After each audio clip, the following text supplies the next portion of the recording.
Quels sont les signes de Vénus avec les plus hautes attentes en couple? Let's go. Je dirais premièrement les Vénus en Scorpion. Pourquoi? Parce que Vénus en Scorpion veut de l'intensité, de la passion, du ride or die, tu me donnes tout ou tu me donnes rien. Et on s'entend que c'est pas toujours à la portée de tous d'être capable de donner autant d'engagement, autant d'investissement émotionnel dans un couple, même si je suis biaisée, je suis Scorpion moi-même, donc je comprends mes Vénus en Scorpion. Mais bon, ça peut être considéré comme étant exigeant simplement parce qu'ils s'en attendent beaucoup parce que Vénus en Scorpion, d'habitude, donne énormément en couple aussi, donc il s'attend pas mal à la même chose. Ensuite, on a les Vénus en Vierge, parce que mes Vénus en Vierge ont littéralement une liste, OK, de critères qu'ils recherchent chez quelqu'un.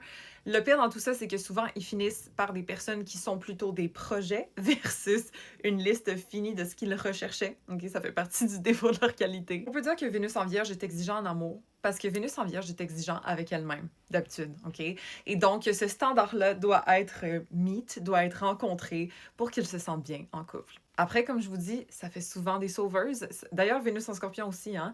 Ça fait souvent des gens qui vont trouver des solutions, régler, prendre en charge leur partenaire, mais ça n'empêche pas que leurs standards sont élevés.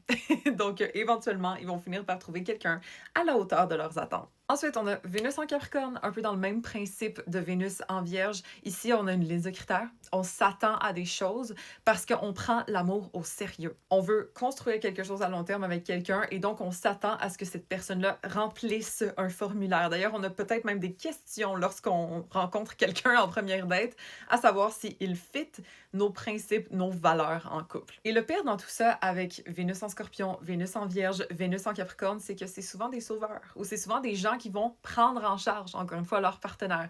Pourtant, leurs attentes sont si élevées, mais je trouve que c'est souvent elles qui se ramassent dans des relations au début de leur vie, du moins, où est-ce qu'elles doivent en faire beaucoup en couple. Et donc, raise your standards, OK? Parce qu'ils sont déjà hauts, mais là, il faut juste aller chercher un partenaire qui les rencontre, ces standards-là, au lieu d'amener quelqu'un qui est bas vers vos standards élevés. Un petit recalibrage. Laissez-moi savoir si vous avez ces placements-là en commentaire, si c'est vrai ou non. Avez-vous déjà été la sauveuse, la manager, celle qui remet en forme quelqu'un mentalement, physiquement, émotionnellement, whatever, parce que c'est très commun. Et est-ce que maintenant vos standards sont plus élevés? D'habitude, ils ont toujours été élevés, c'est juste qu'on a fait des concessions avec l'espoir de construire quelqu'un, mais on se rend compte que c'est pas toujours la chose à faire, right? Je veux savoir en commentaire si c'est votre cas, et puis follow pour plus d'astro!